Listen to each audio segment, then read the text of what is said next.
पिंपरी विधानसभेनंतर चिंचवड विधानसभेत सुद्धा उपमुख्यमंत्री आणि पुण्याचे पालकमंत्री अजित पवारांनी जनसंवाद घेतलेला आहे आणि या जनसंवादात ते शहरातल्या नागरिकांच्या समस्यांचं निराकरण करतायत। आपल्या समस्या सोडवून घेण्यासाठी इथं जनतेची किती गर्दी झाली आहे यावरून आपल्याला लक्षात येईल की प्रशासक म्हणून गेल्या 3 वर्षात प्रशासनाने कशा प्रकारचा कारभार केला आहे। जर त्यांनी इथल्या समस्या सोडवल्या असत्या तर कदाचित आज ही गर्दी इथं आपल्याला पाहायला मिळाली नसती।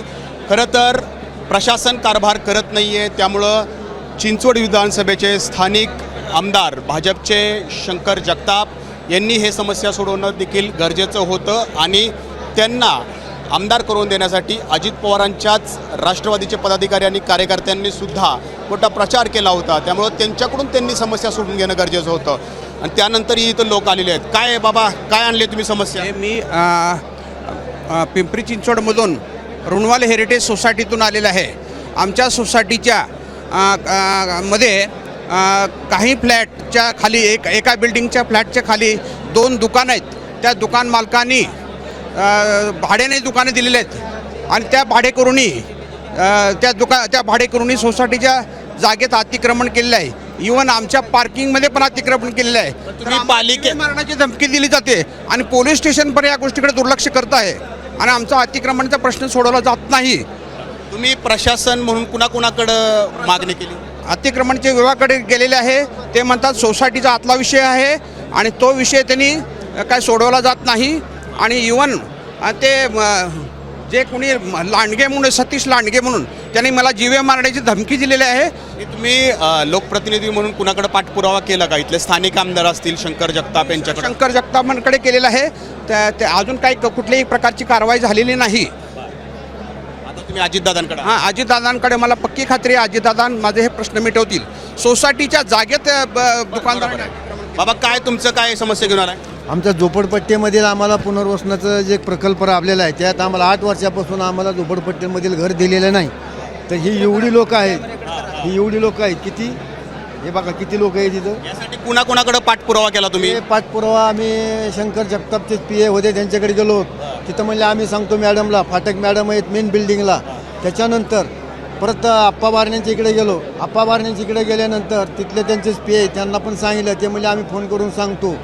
आणि त्याच्यानंतर जे चिंचवड गावातील जी उपायुक्त आहेत बोदडे, अण्णा बोदडे, त्यांच्याकडे पण गेलो। तर त्यावेळेस ते काय बोलले की आता पावसाळा दिवस आहे, त्या बिल्डिंगमध्ये घुसखोर राष्ट्रवादी अजित पवार गटाच्या राष्ट्रवादीच्या कुठल्या नेत्याकडे गेले होते का तुम्ही समस्या सोडवायला? समस्या सोडा आम्ही हे काय तुम्हाला सांगितलं की हे आम्ही ह्यांच्याकडे जगतापकडे गेलो, त्यांच्याकडे समस्या सुटल्या नाहीत। परत आप्पा बारण्यांच्या तुम्ही अजितदादांकडे ते सोडवायला आला? अजितदादाकडे आम्ही ते प्रश्न सोडवायला आलो। हे आमचे कागदपत्र आमच्या हातात आहेत। काय 8 वर्ष झालं त्या बिल्डिंगच्या चाव्या देऊन काही लोकांना, काही लोक तशीच वगळलेली आहेत। तुमचा काय विषय? साहेब माझे ना, मी स्वतः आर्किटेक्ट आहे, चिंचवडमध्ये राहिला आहे आणि 2016च्या आधीचे DP रोड झालेले नाही, 1986 सालपासूनचे DP रोड झालेले नाही। लँडलॉक हा एक प्रकार आहे की ज्याच्यामध्ये कोणाची जागा लॉक होऊ नये। तरी कुणाकडे पाठपुरावा केला तुम्ही? पालिकेमध्ये सगळ्या गोष्टींचा पाठपुरावा केला तरी काही त्याच्यावरती मुद्दा निघला नाही। लोकप्रतिनिधी म्हणून कुणाकडे गेले होते? आमदार, खासदार, नगरसेवक आहेत त्यांना घेऊन गेलो होतो आम्ही। निलेश दादा म्हणून आहेत, निलेश दादा, त्यांना आम्ही घेऊन गेलो होतो पण तरी ते काही सॉल्व्ह झालं नाही पालिकेकडनं। त्यांना हस्तांतरण करायला सांगितला होता हा रस्ता। लोकप्रतिनिधी कुणाकडे गेले नव्हते तुम्ही? आमदार, खासदार, माजी नगरसेवक यांच्याकडे कुणाकडे गेले? साहेब असं नाही काम होत। मी स्वतः आर्किटेक्ट आहे, पालिकेत जाऊन बोलतोय 10 वेळा तरी ते ऐकत। तुम्ही त्या लोकप्रतिनिधींकडे गेले नाहीत, पालकमंत्र्यांकडे आले, ते पण लोकप्रतिनिधीच आहेत। हा बरोबर आहे साहेब, पण पालिकेत पिंपरी चिंचवड महानगरपालिकेत जाऊन जेव्हा 10 वेळा सांगितलं ना तरी कोण शासक म्हणून त्यांनी अधिकारी ऐकत नाहीत म्हणून दादांकडनं आता तुम्हाला काम करून घ्यावं? हो अधिकारी बरं तुम्ही वर्ष झालं मी कंप्लेंट केलेली आहे अनधिकृत बांधकामाची। नाल्यावरती अनधिकृत बांधकाम आहे। विजय किसन शेवते त्यांचं सातबाऱ्यात नाव नाही, काही नाही, तर त्यांनी मला त्याच्यामुळं मारहाण केली। कुणाकुणाकडे पाठपुरावा केला तुम्ही? आयुक्त शेखर सिंग यांना 2 वर्ष झालं सांगतो, मागं लागतोय।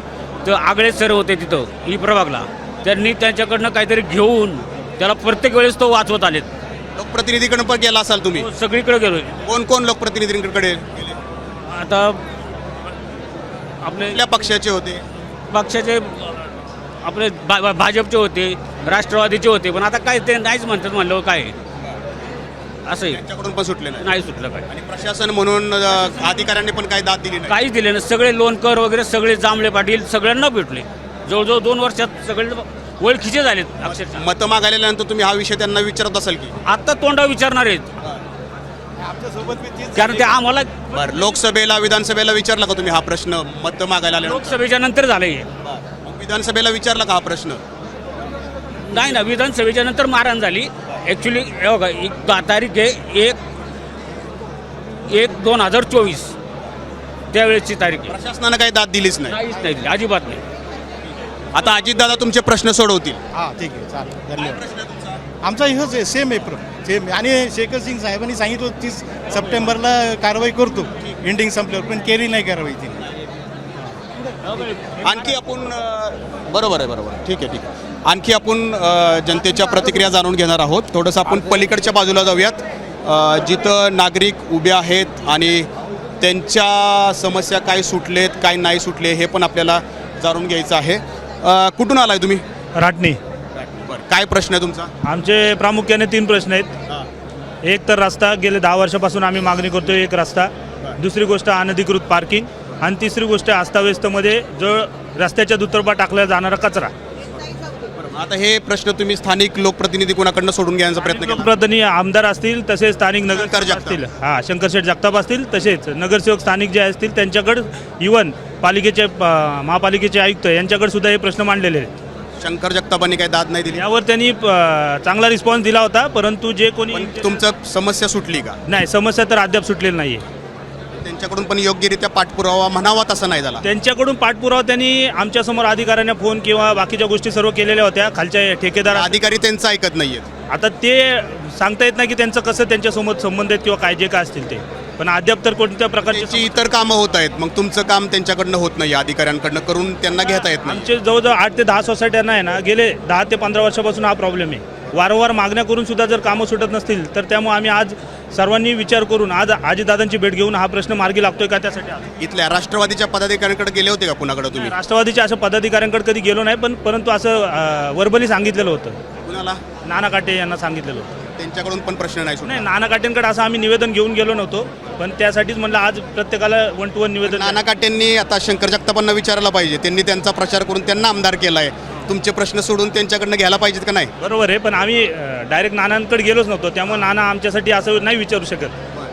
पण नानांनी पण विचारलं पाहिजे शंकर जगतापांना, कारण त्यांना आमदार करण्यासाठी त्यांनी पण प्रचार केलाय. 100% त्यांनी विचारलं पाहिजे. हो ते दोघांकडनं नाही सुटला म्हणून आता दादाकडे आले. हो हो दादा सोडवतील 100%. ठीक आहे. म्हणजे स्थानिक लोकप्रतिनिधींनी प्रश्न सोडवले नाहीत, त्यामुळं आता इकडं त्यांना यावं लागलेलं आहे. काय तुमचं काय प्रश्न? आमचा जैन समाजाचा विषय आहे. सकल जैन समाजातर्फे आम्ही आलेलो आहोत.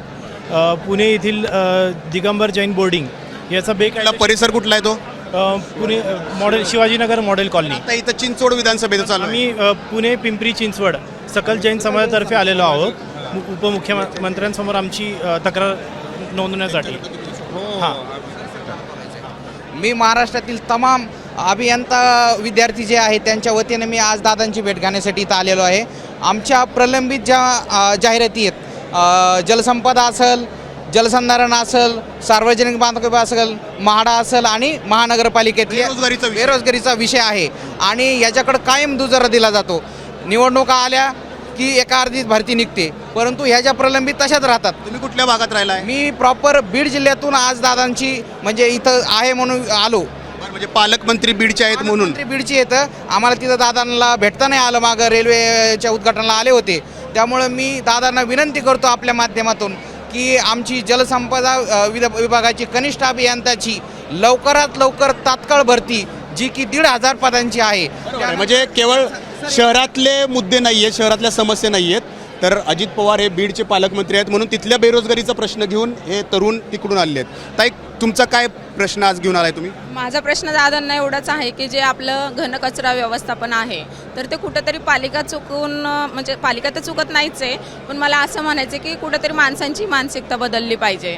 पालिका काम करते, पालिका काम करते, फक्त माणसांची. आता तुम्ही कुणाकडनं प्रश्न सोडून घ्यायला आले? मला प्रश्न दादांकडनं एवढाच टाकायचा की जे पण आहे म्हणजे सर्वसामान्य ज्या महिला ज्या घरी दिवसभर नसतात त्यांच्या कारणाने हे आपला घनकचरा इकडे तिकडे व्यवस्थापन त्याचं बिघडतंय. स्थानिक लोकप्रतिनिधी इथं कुणाकडे पाठपुरावा केला तुम्ही ह्या प्रश्नासाठी? नाना काटे त्यांच्याकडून सुटला का प्रश्न? त्यांच्याकडनं सुटलाय तो प्रश्न, पण दोघांचाही विचार करून म्हणजे महानगरपालिकाही आणि आपली सर्वसामान्य जनता या दोघांचा विचार करून कुठंतरी त्याचं एक नवीन काहीतरी नियोजन केलं पाहिजे अशी माझी इच्छा आहे. आता नाना काटेंनी इथले आमदार शंकर जगतापांचा पण प्रचार केला होता.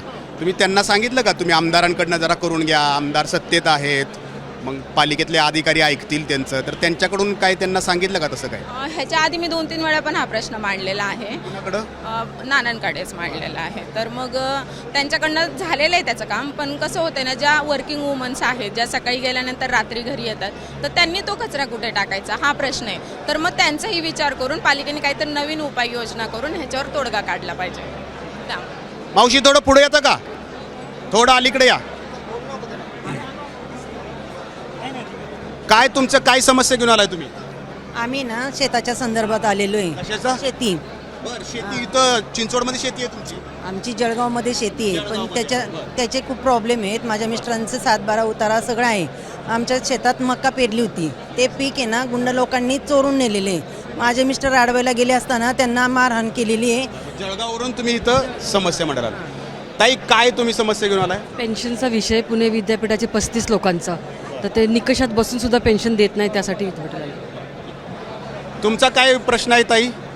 माझा पर्सनल प्रश्न आहे. माझी ऑर्डर आहे ना शिक्षण अधिकाऱ्यांनी अडवून ठेवलेली आहे आमदारांच्या सांगण्यावरून. कुठले आमदार? आता ते नाव पण सांगायचं का?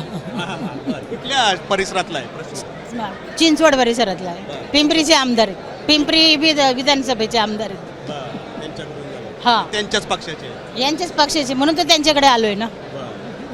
मग समस्या सुट्टी का बघू म्हटलं. दादांकडे तक्रार तुम्ही करणार आहात? हो, तक्रार आहे माझी, कारण माझे 4च महिने राहिले ते रिटायरमेंटला आणि माझ्या सहीने बाकी सगळ्यांचे पेन्शन निघत आहेत, सगळं निघत आहेत. माझं सगळं अडलेलं आहे, कारण आमदारांनी अर्ज दिलाय शिक्षणाधिकाऱ्याकडे या संस्थेचं काही मंजूर. आमदार विधानसभेचे उपाध्यक्ष आहेत, मग जास्त मोठी पोस्ट आहे ना, मग त्याच्या बळावरच दबाव आणतायत ते. दबाव आणतायत.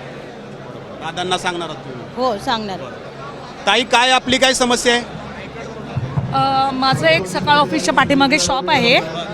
दादांचेच काका आहेत प्रतापराव पवार सख्खे, त्यांची शेजारीच माझं शॉप आहे. तर आम्ही एक 2015 साली लोन घेतलं होतं आणि ते पे पण केलं 15 लाख रुपये. पण आता मला एवढे ते हॅरिशमेंट करतायत की अजून मला तुम्ही 30 लाख रुपये द्या, नाहीतर तुम्हाला बघतो. कोण म्हणते असं? हे फायनान्स कंपनीवाले. त्या संदर्भात मी सरांकडे एक फक्त त्यांना एक थोडा कॉल करून बा ते पे करतायत तुमचे पैसे, तर तुम्ही त्यांना हॅरिशमेंट कशाला करता? आपल्या लोकप्रतिनिधींकडे हा प्रश्न मांडला होता, स्थानिक इथले आमदार खासदार कुणाकडे? खासदार ॲक्च्युली काय हा प्रॉब्लेम सॉल्व्ह करू शकत नाहीत, कारण हा फायनान्शियल आहे. आणि आता सर बघूया काय करतात. तुमचा काय प्रश्न आहे? आमचा अनधिकृत बांधकामाविषयी आहे. मी 3 वर्ष झाले आम्ही येतोय, पण आयुक्तापर्यंत पोचलोय, पण आज आम्ही ह्यांच्याशी संपर्क साधतोय, बघू काय होतंय. स्थानिक लोकप्रतिनिधींकडे गेले होते तुम्ही? होते काही, आमचं काम होत नाहीये. कुणाकडे गेले होते? म्हणजे आमदार, नगरसेवक वगैरे सगळ्यांकडे जाऊन आलो. आमदारांकडे गेले होते? शंकर जगतापांकडे गेले? नाही, ते आमचे तिकडचे, मी भोसरीत राहते. महेश लाडगेंकडे गेले? तर ते काय होऊ शकत नाही आहेत. बघू आता हे काय करतायत का लास्टला. अशा या सगळ्या समस्या आहेत आणि या समस्या सोडवून घेण्यासाठी हे सगळी मंडळी जी आहे ती अजित पवारकडे आलेली आहे. चिंचवड विधानसभेतल्या या सगळ्या समस्या आहेत. खरं तर प्रशासन या सगळ्यांना दाद देत नाहीत, त्यामुळे ते इथं आलेले आहेत. तयारी तर आगामी महानगरपालिका निवडणुकीची आहे आणि तत्पूर्वी जर या सगळ्यांचे प्रश्न सुटले नाहीत तर पुन्हा एकदा या सगळ्यांना मुख्यमंत्री असतील, उपमुख्यमंत्री असतील, स्थानिक खासदार असतील, स्थानिक आमदार असतील यांच्याकडंच प्रश्न मागण्याची किंवा दाद मागण्याची वेळ येणार आहे. कॅमेरामन अमोल गावाळेसह नाजीमुल्ला, ABP माझा, चिंचवड. ABP माझा, उघडा डोळे बघा नीट.